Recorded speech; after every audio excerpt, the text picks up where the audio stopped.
अस्सलाम वालेकुम फ्रेंड्स, आज की वीडियो में हम लोग करने वाले हैं एक सादा से 2 पीस सूट पर डिजाइनिंग। तो यहाँ पर हम लोगों ने सबसे पहले ले लिया चिप्स बुकरम का पीस, एक स्केल और एक पेंसिल। अब हम अपना काम को स्टार्ट करते हैं। हमें जो नेक चाहिए ना, उसकी चौड़ाई चाहिए 3.5 इंच। उसके बाद 3.5 इंच के बाद हमारे पास 1 इंच का मार्जिन होता है कटिंग के लिए, यानी कि जो हम इसके अंदर सेटिंग का मार्जिन रखते हैं वो। तो इस हिसाब से हमें टोटल कितना चाहिए, 4.5 इंच। यहाँ पर हम 4.5 इंच पर रखकर निशान लगाएंगे और उसके बाद इसको कर देंगे जी डबल। यहाँ पर हम लोगों ने चिप्स बुकरम के पीस को 4.5 इंच पर निशान लगाने के बाद डबल कर देना है। डबल करने के बाद हमारे पास फ्रंट और बैक दोनों साइड आ जाएंगी, मतलब आमने सामने की दोनों साइड आ जाएंगी। ठीक है, अब उसके बाद हम लोग क्या करेंगे, यहाँ पर हमारे पास चिप्स बुकरम का पीस आ गया, इसके ऊपर हम लोग यहाँ निशान लगाएंगे 3.5 इंच पर। ठीक है, 3.5 इंच से ऊपर हम लोग निशान लगाएंगे 1 इंच पर। फिर इस 1 इंच के बाद हम लोग निशान लगाएंगे, हमें गले की लंबाई कितनी चाहिए, 6 इंच। फिर यहाँ 6 इंच के बाद हम लोग कितने पे निशान लगाएंगे, हमें बैक गले की डेप्थ कितनी चाहिए, 3.5 इंच। तो यहाँ पर हम लोगों ने 3.5 इंच पर निशान लगाया। उसके बाद यहाँ से हम लोगों ने निशान लगाया 1 इंच का। ठीक है, ये देखो यहाँ पर हमारे सारे निशान हो गए हैं। ओके, यहाँ पर भी हम लोग कितने पर निशान लगाएंगे, 3.5 इंच पर। और यहाँ से हम लोग कितने पर निशान लगाएंगे, 3.5 इंच पर। चौड़ाई हमें इसकी 3.5 इंच चाहिए। फिर यहाँ पर भी हम कितने पर निशान लगाएंगे, 3.5 इंच पर ही। ठीक है, उसके बाद हम लोग यहाँ पर कितने पे निशान चलाएंगे, यहाँ पर भी हम लोग इतना ही निशान चलाएंगे 3.5 इंच पर। यहाँ हमारे पास कितनी लाइन आ गई, लाइन नंबर 1 2 3 4 5। अब यहाँ पर हम इधर से इसकी बिल्कुल सीधी लाइन चलाएंगे ऐसे। ठीक है, अब यहाँ पर हमारे पास ये है फ्रंट नेक और ये है बैक नेक। सही है, ये फ्रंट हो गया और ये क्या हो गया, बैक। अब यहाँ फ्रंट पे जो हमारा ये कॉर्नर बन रहा है ना, इस कॉर्नर से हम रखेंगे 90 के डिग्री पर। और अगर आपको गला बड़ा चाहिए तो आप यहाँ पर 1 रख सकते हैं, मगर मुझे छोटा गला चाहिए तो मैं यहाँ 1.5 पर रखूँगी। यहाँ से यहाँ तक 90 के डिग्री पर रखकर 1.5 इंच पर मैंने कर लिया निशान। अब मैं यहाँ से यूँ नेक लेकर आ रही हूँ यहाँ 1.5 इंच पर, फिर इसको ऐसे लेकर जा रही हूँ यहाँ ऐसे, इसको इससे मिला दिया। अब यहाँ से देखें हमारे पास कैसे शेप आ रही है, यहाँ से यूँ आ रही है, आ रही है, आ रही है, आ रही है, और ये यहाँ पर आकर कर्व हो रही है। अब यहाँ पर सेम बैक पर मैं क्या करूँगी, बैक भी मुझे बहुत गहरी बड़ी नहीं चाहिए, तो उसी के हिसाब से मैं यहाँ पर निशान लगाऊंगी 90 की डिग्री पर स्केल को रखकर 1 इंच का। क्योंकि फ्रंट में हमारे पास डेप्थ बहुत ज़्यादा है, मार्जिन बहुत ज़्यादा होता है, तो हम यहाँ पर बहुत कुछ कर सकते हैं। पर बैक पे हमारे पास इतना ज़्यादा नहीं होता, हमने 3 इंच का ही रखा होता है, तो हम उसमें कुछ क्या ही करेंगे। अब यहाँ पर इसके ऐसे ही कर्व करते ऐसे मिला दिया। ठीक है, अब यहाँ पर देखें मैंने रखा है 1 इंच का मार्जिन। आपको अगर बड़ा कपड़े का मार्जिन नहीं रखना, आप इसको कम कर सकते हैं। मैं अब यहाँ से रखती जाऊँगी 1 इंच पर पूरा निशान चलाती जाऊँगी। यहाँ से देखें ऐसे पूरा। अगर आपको ऐसे समझ नहीं आ रहा, आप इंची टेप रखें या स्केल रखें, कोई भी चीज़ जो आपके पास है आप वो रखें और उससे मार्क करते जाएं। मुझे यहाँ पर क्योंकि अंदाज़ा है तो मैं अपने अंदाजे से कर रही हूँ। अगर आपको अंदाज़ा नहीं है तो आप फिर ऐसे रख कर निशान लगाते जाएं और इसका पूरी शेप देते जाएं। देखें यहाँ जहाँ मेरा कर्व होता जा रहा है, मैं वहाँ अपने स्केल को भी घुमाती जा रही हूँ। ठीक है, यहाँ सारे मैंने निशान लगा दिए। अब इन निशानों को ऐसे मिलाया, यहाँ से भी ऐसे मिलाया, यहाँ से भी ऐसे मिलाया, यहाँ से भी ऐसे, पूरा मतलब हमने 1 इंच का अपना टर्नओवर पूरा कर लेना है। यहाँ पर हमारा राउंड तैयार हो गया। जैसे ये फ्रंट है, ये बैक है, और इसी तरीके से जब हम खोलेंगे तो भी राउंड होगा। अब हम करते हैं इसको कट। है हमारे पास फ्रंट और बैक, और इसकी कटिंग बिल्कुल आसान है। ये हम लोगों ने रखा, जहाँ हम लोगों ने निशान चलाया उसके इर्द गिर्द हम लोगों ने कट कर दिया बहुत ही आसान तरीके से। ये देखो यहाँ से हो गया ये, और यहाँ से ऐसे गोल चलाया, और ये यहाँ से ऐसे करते कट करते ये बस। अब ये हमारी बाहर की कटिंग होगी। अब चिप्स बुकरम के बड़े पीस का काम खत्म हो गया। अब हम आते हैं बैक की तरफ, और यहाँ से हम इसको ऐसे राउंड करना शुरू करेंगे। जहाँ हम लोगों ने निशान लगाया बिल्कुल उसके करीब में, ये देखिए यहाँ से ऐसे पूरा ऐसे करीब में करते जाएंगे ये यहाँ तक। देखिए हमारा ये हो गया है डन। अब यहाँ पर देखिए हमारे पास निशान लगाना है हमने बैक का, तो ये हम लोगों ने लिया फ्रंट पीस और बैक पीस। अब यहाँ पर हमने इसका निशान लगा दिया यहाँ पर ऐसे। हमें पता चल गया कि भाई इसका ये बैक कितना है, यहाँ तक आ रहा है। ओके हो गया। अब यहाँ से इसको ऐसे ही करेंगे और यहाँ से यूँ रखकर इसको चेक करेंगे कि इसका बैक पीस कितना है। ये इसकी ऐसे शेप आएगी। ठीक है, बैक की जब इसकी यहाँ से यूँ शेप आएगी, यहाँ से ये देखें ये लाइन इसकी बराबर हो रही है। अगर नहीं बराबर हो रही है आप इसको रखकर हाथ से सेट कर लें। जहाँ आपका ये सेट हो रहा है ना, ये वाली लाइन देखें, इस लाइन का हम लोगों ने मार्जिन देखना है। यहाँ पर जहाँ आपकी ये लाइन सेट हो रही है, आपका ये यहाँ तक पॉइंट ओके। अब यहाँ पर हमने इसकी पेंसिल से निशान लगा देना है, ये कुछ ऐसे, और यहाँ पर तो ऑलरेडी हम लोगों ने लगाया हुआ था। अब देखिए ये गोल शेप में हमारे पास नेक का पीस तैयार हो गया है। अब ये हमारे पास बैक और फ्रंट तैयार हो गया, इसमें हमें और कुछ भी नहीं करना। ठीक हो गया, यहाँ तक आपका डन हो गया। इसको हम करते हैं साइड पर, और यहाँ पर हम लोगों ने ले लिया है कमीज का पीस। ये हमारे पास जो पीस है ना, ये कमीज का फ्रंट पीस है, ठीक है। यहाँ पर देखिए कट लगाकर मैंने निशान लगा लिया, तो फ्रंट और बैक का अलग अलग। अब देखिए यहाँ पर हमारे पास जो गला है उसको हम लोगों ने रखना है, बैक साइड को हटा लेना है और फ्रंट साइड को यहाँ पर रखना है। तो इसके हिसाब से हमारे पास कहाँ तक आ रहा है, ये यहाँ तक। लेट्स अज्यूम हमारे पास ये यहाँ तक आ रहा है, क्योंकि यहाँ से आधा इंच कपड़ा सिलाई में भी जाएगा ना, तो लेट्स अज्यूम हमारे पास ये यहाँ तक आ रहा है, ठीक है। और अब हम लोगों ने यहाँ पर निशान लगाया है, हमारे पास कितना है कपड़े का मार्जिन, यहाँ पर इतना, यानी कि यहाँ से भी हमने आधा इंच ऊपर कर कर निशान लगाया है। यहाँ पर ऐसे हमारे पास मार्जिन है, ठीक है। अब जब यहाँ पर निशान लगाया तो सेम यहाँ दूसरी साइड पे भी हम निशान लगाएंगे ऐसे। अब यहाँ से हम लोग लेंगे तकरीबन 10 से 12 इंच लंबाई में। तो जी हमने इसकी करनी है डिज़ाइनिंग। डिज़ाइनिंग के लिए हम लोगों को ये कपड़ा बहुत बारीक लग रहा था, इस पर ठहरेगा नहीं, मतलब कपड़ा ये बहुत नॉर्मल है, लॉन का है, पतला है, तो ये इस पर हम जो भी चीज़ लगाएंगे ना वो ठहरेगी नहीं। तो हम इसके नीचे चिप्स बुकरम का पीस ना पेस्ट कर देंगे। अब उसके लिए हम नया फैब्रिक नहीं लेंगे, नए चिप्स बुकरम का पीस नहीं लेंगे, बल्कि ये लेंगे। अब हम अपनी पट्टी के हिसाब से देख लेंगे कि हमें कितना मार्जिन चाहिए। तो मुझे यहाँ पर चाहिए तकरीबन 2 इंच, तो यहाँ पर मैंने रखा 2 इंच और यहाँ से मैंने इसका निशान लगा दिया 2 इंच पर, और इसको पूरा कर लिया है जी सीधा। सीधा करने के बाद ये हम लोगों ने कर लिया है कट। कट करने के बाद इस पीस को हम लोग कर लेंगे एक साइड पे, ठीक है। और यहाँ से ये जो हल्का हल्का सा राउंड आ रहा है, इस राउंड को भी कर देंगे सीधा, बिल्कुल ऐसे सीधा, ठीक है। उसके बाद हमारे पास इसकी लेंथ चेक करने का टाइम है कि हम लोग इसकी लेंथ कितनी रखेंगे।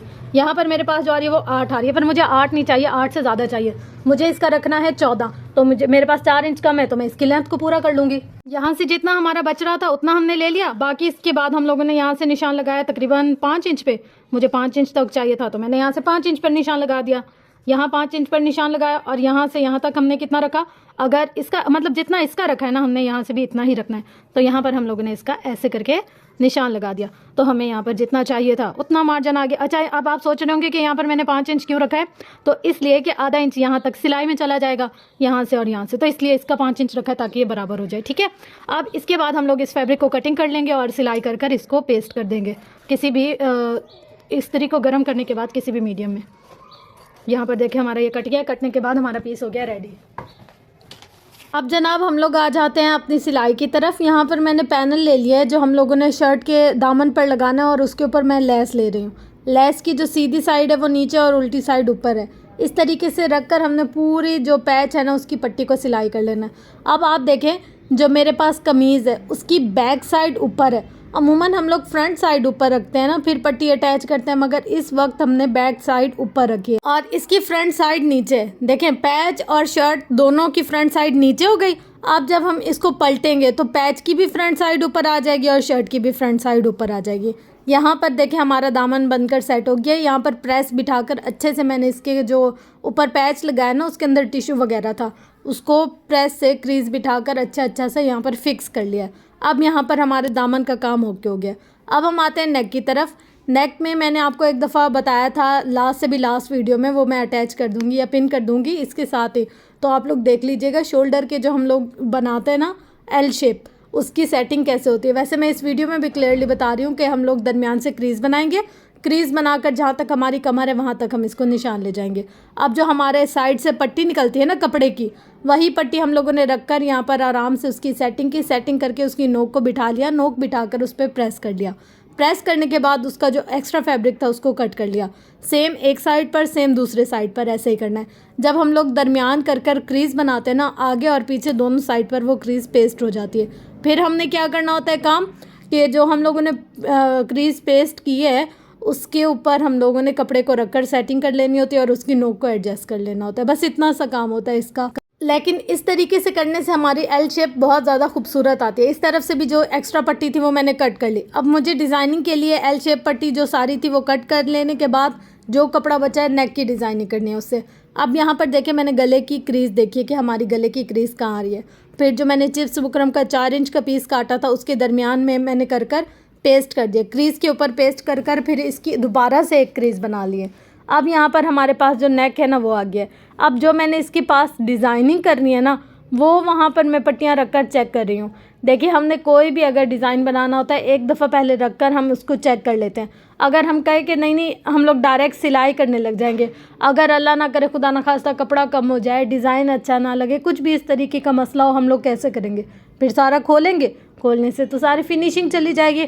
तो मुझे जो भी डिज़ाइन वगैरह बनाना था मैंने यहाँ पर इसको पहले एक दफ़ा रख कर देखा, अच्छा लग रहा है नहीं लग रहा, किस तरीके की सेटिंग बिठाने में अच्छा लग रहा है, किस तरीके की सेटिंग बिठाने में अच्छा नहीं लग रहा। फिर मैंने इसको UHU ग्लू ये चीज़ें यूज़ नहीं की, लेकिन मैंने इसके ऊपर कॉमन पिने होते हैं ना जो, वो कर कर अच्छे से पहले मैंने इस तरीके से क्रीज़ें बिठाई, नोके बिठाई, कॉर्नर वगैरह सब सेट किए। फिर इस तरीके से क्रीज़ बिठाकर इसके ऊपर पिने वगैरह अटैच कर ली ताकि मुझे पता चल जाए कि मैंने कहाँ कहाँ क्या क्या सिलाई करनी है। देखें ये मैंने पहले एक डिज़ाइन बनाया और मुझे ये बिल्कुल भी अच्छा नहीं लगा। फिर मैंने दूसरी पट्टी को लिया, दूसरी पट्टी का निशान बनाया, वो मुझे थोड़ा कुछ सही लग रहा था पर ज़्यादा अच्छा नहीं लग रहा था। फिर मैंने एक दफ़ा एंड में रख कर इसकी जो भी सेटिंग करनी थी ना वो कर ली। सबसे पहले यहाँ पर जो देखने वाली चीज़ होती है ना वो है राउंड नेक। बहुत दफ़ा पहले शुरू में मेरे साथ ये होता था कि मैं नीचे का गला रख कर बराबर में सेट कर सिलाई करती थी, पता चलता था जब गला पलटो ना ऊपर से राउंड शेप में गला ख़राब हो गया। लेकिन अब मैं इस अपनी गलती से सीख चुकी हूँ और मैं पहले गले का निशान लगा लेती हूँ और मुझे पता चल जाता है कि यार ये गले का राउंड यहाँ तक है और मुझे इस तरीके से इसकी सेटिंग करनी है। फिर मुझे पता चल जाता है कि नहीं ये गलती मैंने अब दोबारा नहीं करनी। बहुत दफ़ा नुकसान उठाने के बाद, कपड़े खोलने के बाद अब मुझे जाकर समझ आई ये बात। अब यहाँ पर देखें हम लोग दामन की वो जो हम लोगों ने पलट कर क्रीज़ वगैरह बिठाई थी उस पर सिलाई कर ली। उसके बाद जितना भी एक्स्ट्रा पीस था ना उसको कर लिया कट। अब हम आते हैं नेक की तरफ। नेक में हम लोगों ने जो जो सेटिंग बिठाई हुई थी पहले से ही पिंस के साथ हम लोगों ने इसकी एडजस्टमेंट की हुई थी, उसी के अकॉर्डिंग हम लोगों ने चलते जाना है। देखिए यहाँ पर मैंने नोक वगैरह सब कुछ पहले इस तरीके से सेट कर बिठाया था, उसके बाद मैं यहाँ पर सिलाई करने के लिए आई हूँ। इस तरह ना जब हम लोग कपड़े सिलाई कर रहे होते हैं तो समझे हर 2 मिनट 3 मिनट 5 मिनट बाद हमें चाहिए होती है। बच्चों के कपड़ों में फिर भी गुजारा हो जाता है कि इतनी इस्त्री ना भी करें तो उनका पलटावा पट्टी लगाकर या गुम सिलाई के साथ नेक बनाकर गुजारा चल जाता है। लेकिन जो बड़ों के डिज़ाइनिंग वाले गले होते हैं ना उनमें तो मस्त चाहिए ही होती है। यहाँ पर देखिए नोक मैंने अच्छे से बिठा के फिर कॉर्नर पर डबल सिलाइयाँ करके ताकि ये खुले ना, बुरा ना लगे, एक सिलाई के ऊपर दूसरी सिलाई चलाकर फिर सेटिंग से इसको सिलाई किया है। और यहाँ पर ना दरमियान में वक्फा नहीं छोड़ा, एक दूसरे के साथ पट्टी से पट्टी मिलाकर, फूल से फूल, डिज़ाइन से डिज़ाइन मिलाकर फिर इसकी सिलाई की है। अच्छा अब यहाँ पर हम लोगों ने एक सिलाई कर लिया, अब उसके बाद दूसरी साइड वाली सिलाई की है। अब आपको समझ आया मैंने यहाँ पर चिप्स बुकरम का पीस क्यों लगाया था, क्योंकि ये लॉन है, लॉन का कपड़ा नरम होता है। अगर हम इसके नीचे चिप्स बुकरम का पीस नहीं लगाते ना, लॉन तो मिनटों में सरकने लग जाती, कभी इस तरफ कभी उस तरफ, कपड़ा सारा खींचने लग जाता। अब देखिए एल शेप में जब मैं आपको सिलाई कर बताऊंगी ना वहाँ पर आप देखिएगा कैसे कपड़ा साथ साथ खींचता जा रहा है। मतलब मैं जो गलती खुद कर सीखती हूँ ना तो मेरी कोशिश होती है कि वीडियो में आप लोगों को वो ज़रूर बताऊं ताकि अगर आप लोग सिलाई करें तो आप लोग वो गलती ना करें, मतलब आपसे वो मिस्टेक ना हो। अगर मैंने एक दफ़ा नुकसान उठा लिया तो जो मेरी देखने वाली ऑडियंस है ना वो नुकसान ना उठाए। यहाँ पर देखिए मैंने इसकी पूरी जो नोक है ना, जहाँ मैंने ऊपर की पट्टी बनाई है उस ऊपर की पट्टी के अकॉर्डिंग नीचे की नोक जो है ना वो सेट की है, बिल्कुल स्लांट में आनी चाहिए, इस तरफ भी इस तरफ भी, यानी कि हम लोग खुले, थोड़ा सा खुले वी की शक्ल में नीचे की ये जो शेप है ना वो देंगे। यहाँ पर देखिए मैंने नीचे की शेप कैसे दी है, खुले वी की शक्ल में। फिर डबल कर सिलाएं जब हम करते हैं तो वो हमारी पक्की हो जाती है। यहाँ पर भी ऐसे है कि एक दफ़ा मैंने पहली सिलाई बिठा दी, उसके बाद फिर मैंने इसकी दूसरी सिलाई बिठाई। अच्छा अब जब मैं दूसरी सिलाई की तरफ आई हूँ तो मेरा जो चिप्स बुकरम का पीस था वो ख़त्म हो गया था। तो अब यहाँ देखिए इतनी ज़्यादा फिनिशिंग नहीं आ रही जितनी कि जहाँ जहाँ चिप्स बुकरम का पीस है वहाँ आ रही है। मतलब थोड़ी जो चीज़ें होती हैं ना वो नोट करने वाली होती हैं। अब देखिए मुझसे ये गलती हुई, नेक्स्ट जब मैं कभी भी कोई ऐसा कपड़ा बनाऊंगी उसमें ये गलती नहीं करूँगी। हर कपड़े में बराबर चिप्स बुकरम का पीस लगा कर नीचे फिर इसको सिलाई किया करूँगी। अक्सर लोग कहते हैं हाँ ये ऐसे सिलाई हो तो जाता है, हम क्यों लगाएं इसके नीचे चिप्स बुकरम, इतनी महंगी आती है, पैसे ज़ाया होंगे ये वो। तो इसको बात को एक्सप्लेन करने का मकसद यही है कि अगर आप लोग चिप्स बुकरम नहीं लगाएंगे तो फिनिशिंग नहीं आएगी। बाकी गला तो नॉर्मल तरीके से भी बन जाता है, लेकिन जो हमारे काम की परफेक्शन है ना वो पूरी प्रॉपर चीज़ों के साथ ही आती है। अब यहाँ पर जो मैंने नेक गोल पेस्ट कटिंग किया था उसको पेस्ट कर लिया और उसका एक्स्ट्रा जो फैब्रिक है उसको साथ में जोड़कर सिलाई कर लिया। अब यहाँ पर मैंने फ्रंट और बैक शोल्डर को जोड़ लिया है, पूरी साइडों की सिलाई हो गई, एल शेप की सिलाई हो गई, गला बन गया। तो उसके बाद मैंने इसको जोड़ा है, ठीक है। अब यहाँ पर देखिए आधे इंच की जो हम नॉर्मल सिलाई करते हैं ना, यहाँ पर वही आधे इंच की नॉर्मल ही सिलाई की है मैंने। लेकिन मैं कभी भी शोल्डर पर एक सिलाई नहीं चलाती, हमेशा 2 सिलाइयाँ चलाती हूँ। इन केस अगर किसी भी वजह से हमारी शोल्डर की सिलाई खुल गई तो दूसरी सिलाई उसके ऑल्टरनेटिव पर मौजूद होनी चाहिए। अब यहाँ पर देखें जी, शोल्डर मतलब दोनों सिलाइयाँ हो गई हैं शोल्डर पर और दोनों साइडें भी जुड़ गई हैं। अब हम लोगों ने इस कपड़े को खोल लेना है। खोल कर इसकी जो क्रीज़ है ना उसको बिल्कुल सीधा कर लेना है। चाहे तो प्रेस से कर लें, चाहे तो हाथ से कर लें।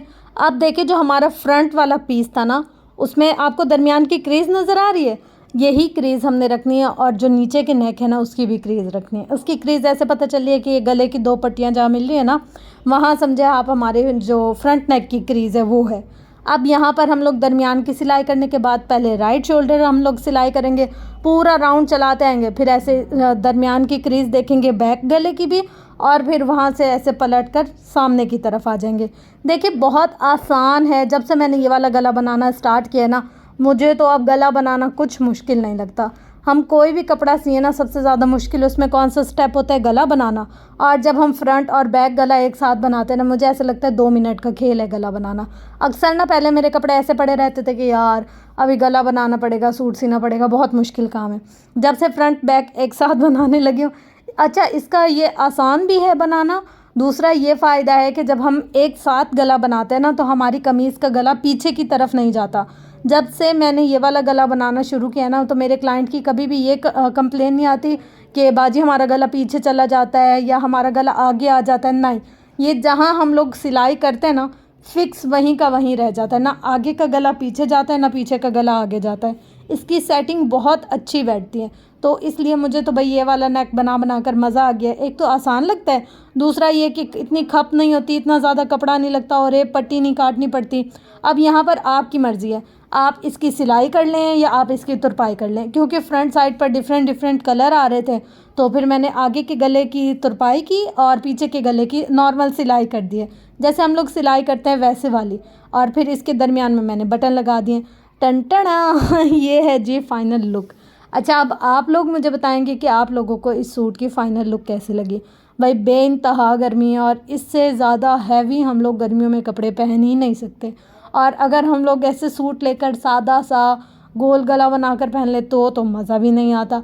तो इस तरीके की हल्की फुल्की सी डिज़ाइनिंग कर कर आप अगर ये वाले मतलब कपड़े बना लेते हैं तो क्या ही बात है। और अगर हम इस तरीके के मार्केट से लेने जाएं, उफ खुदा, इतने महंगे मिलते हैं ना कि क्या ही बताएं। तो अब आप लोगों के फीडबैक से मुझे पता चलेगा कि आप लोगों को ये वाला सूट कैसा लगा।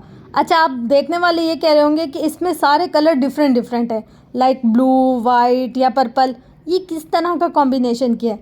तो जो लेस है वो मैंने मिलाई है इसके अंदर की बूटी के साथ। और ये जो पैच इसके ऊपर मैंने लगाया ना, ये बहुत टाइम से ना कभी यहाँ रुल रहा था, कभी वहाँ फीका जा रहा था। तो मैंने कहा यार इसको आज ना हम लोग थोड़ा सा सेट कर लेते हैं और थोड़ा अच्छा करके किसी कपड़े के ऊपर लगा लेते हैं। तो मैं यही सूट सिलाई करने लगी थी और इसके साथ मुझे कोई अच्छी लेस का कम्बिनेशन नहीं मिल रहा था, तो यही पैच इस पर लगा दिया। नेक की पट्टी का भी सेम यही हाल है कि यार ये इतनी छोटी सी पट्टी थी, इसको मैं कहाँ ही एडजस्ट करूँ। तो बस आज मैंने इसको एडजस्ट कर दिया और इनका काम हो गया ख़त्म। कचरा भी निकल गया और सूट भी सिल गया मज़े से हमारा।